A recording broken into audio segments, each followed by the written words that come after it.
Last year we sold our house and we packed all our stuff into storage. So I've loaded up the car, hooked on the camper and decided to go and see this beautiful country of ours.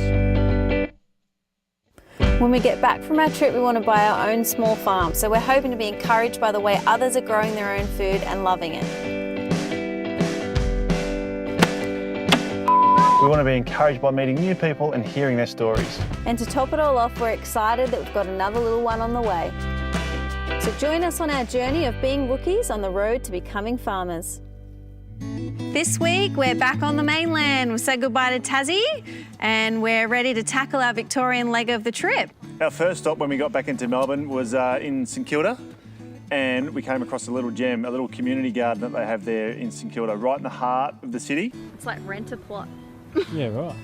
We love that there's spaces like this in the city where adults and children alike can learn to cultivate and grow their own food and begin to appreciate that process of growing, because, you know, a lot of people are, I guess we're a bit removed from that. It's a bit of a lost art form, isn't it? Yeah. Trying to, you know, how does my vegetable get from the ground you just get it from the shop, to the shop to my plate? Just in a plastic container. There was a big sign saying, don't touch the food. Don't eat the food. Don't eat the food. Hey, where'd you get that from? Eve, do you think you can find it? You're not meant to pick things off the... You don't take it off. That plane is dying. It is dying, you're right. Okay, we're going to put it back on the ground. We can't take it with us, okay? Just eat it, Eve. We're not wasting it. Eat it. All in. So you get your own little patch. What you grow is what you can eat. To the person that Evie stole their cherry tomatoes, sorry. As time goes on, Shay's baby bump's getting a fair bit bigger. What happened? I sliced the belly. She didn't realise it was in front of her when she turned around and just about cleaned up. What was it, like a letterbox? I sliced it on a letterbox. Almost had an early delivery. Yeah, not ready yet. Let's keep cooking. We've got to keep cooking it a little bit Oven's longer. back on.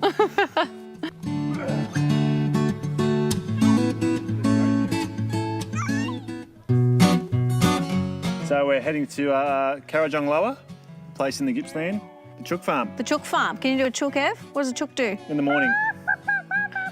What about in the morning? What does the rooster do in the morning? That was a good one.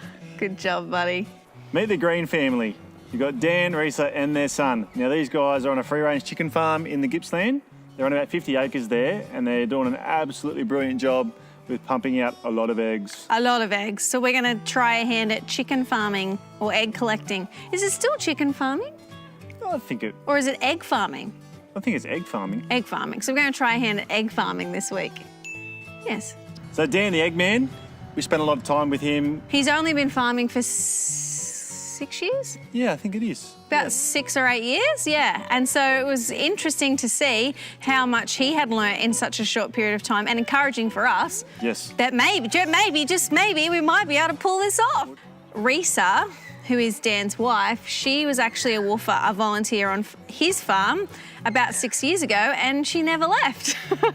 So Risa's quite the go-getter. She was tackling some of the more interesting farm jobs. She Doesn't mind getting her hands dirty, that's for sure. She was actually welding a new pig pen while we were there, and it was nice to spend time with another family and for her to take the time to, you know, spend time with Ev, and Ev to spend time with their son as well.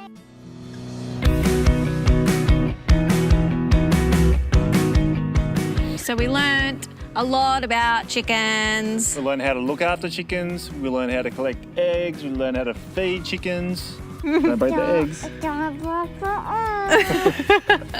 And so how many eggs do we collect in a day?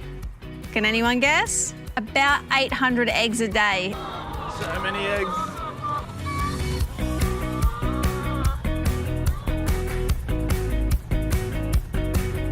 So every morning we had to go into the paddocks and make sure the chickens were happy, make sure they have enough water, and clean their feeding bins. On their free-range chicken farm, to look after the chickens so they don't get snatched by foxes or other wild dogs, they have guardian dogs that look after the chickens. So these dogs, you know, they're not your pet. You don't pat them. You don't make eye contact with them when you first meet them. They're pretty big and they're a bit intimidating, but they're really cool. Well done, Evie. Well done. So So not only did we have to collect 800 eggs, but we had to persuade 800 chickens Come on, Chook. to give us the eggs. Give me a Chookie. And so sometimes when we'd go in there to collect the eggs, they would still be in there. I wasn't frightened of the chickens. And so he'd stick his hat in so that the chickens wouldn't peck him and then steal the eggs out from underneath them. I'm not a fan of bitey things. So not only do we have to collect 800 eggs, but we have to actually get them into the boxes, which is not as simple as going egg from chicken into box. You've got to wash them, grade them, candle them, and then you've got to pack them. That's right. So we did all of that every day. And they call it candling because back in the day they would have What did they used to use? an actual candle to try and see through the egg to see whether it was a good egg or not.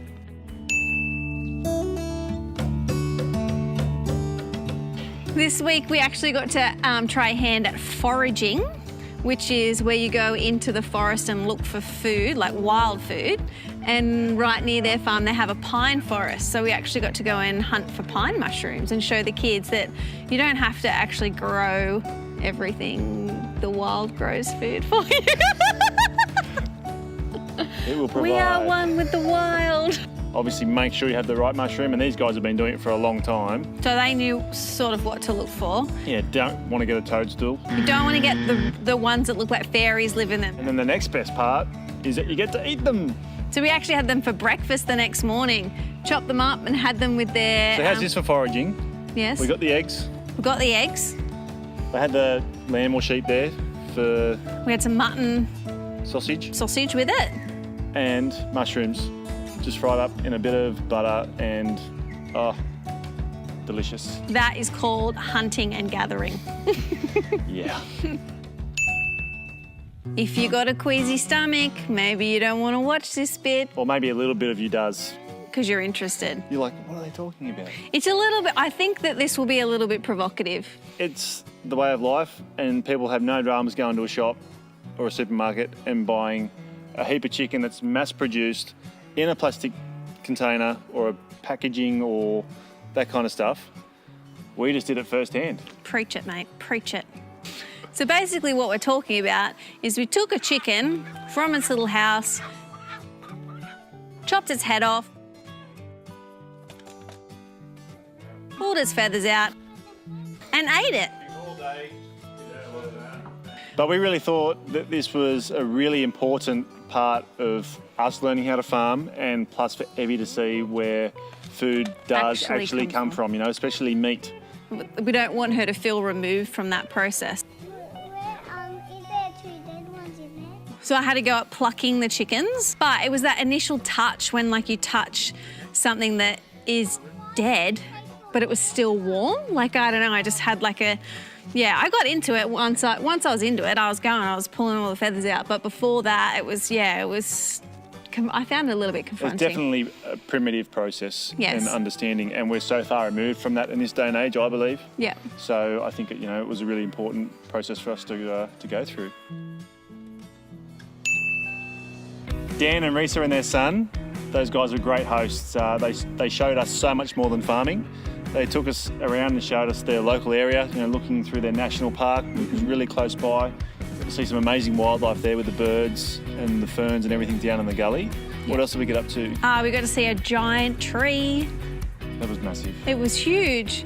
And Evie had such a lovely time, playing in their garden, playing in the cubby house with their son and just having an absolute blast. She was really comfortable in that space and environment again, which is no surprise because this whole entire trip, I don't think she's had a moment where she's felt like she doesn't belong or is not interested in what we're doing. I've probably had more moments where I'm like, this is weird, like compared to her. So in our final days, finishing up on the farm there with the chickens with Dan and Risa, we decided that we're going to help out Dan at the markets that he goes to and sells his eggs. So Dan loads up the eggs, takes them off to Melbourne and sells them week to week. That's his job, that's what he does. It's a gorgeous autumn day. We're at the Collingwood Children's Farm Farmers Market, and the eggs that Shay and Dean helped us collect during the week are now on sale.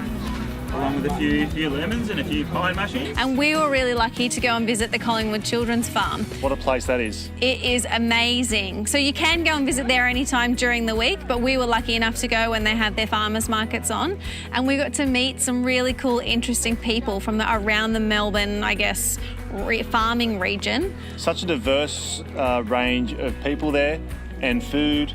It was a really great culture to be a part of. We had some amazing food, some yummy food. What are those, like Korean? Well, we had Korean for breakfast. What flavours are in it? Rhubarb and honey. Oh, really?